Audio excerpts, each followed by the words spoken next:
Ako si Rodolfo Lerena, operator ng DTF machine dito sa LCC Legazpi. Ito ay nagamit ng 7 araw na may total na 74 meters. Ito ang printer head, hindi pa napapalitan since July 2023. Ito naman ang capping na may 90% good condition. Head clean.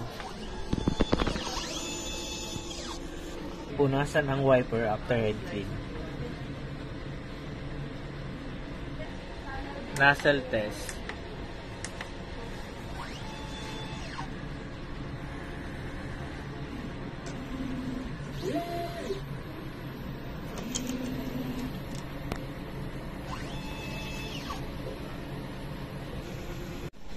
Ang ink system label namin ay tama lang.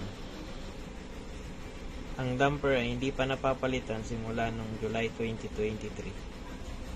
Ang waste tank ay nilinis nung isang araw. Ito ang ABR. Ground wire. Nandito naman ang aking stock. Unused ink. Cleaning solution. DTF powder. Used ink.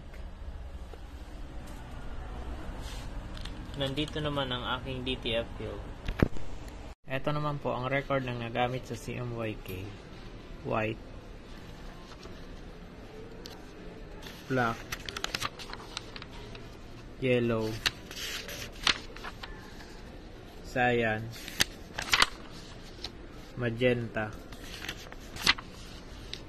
DTF film, DTF powder. Ito po ang daily output monitoring. Ito naman po ang daily checklist. Yun lang po. Thank you.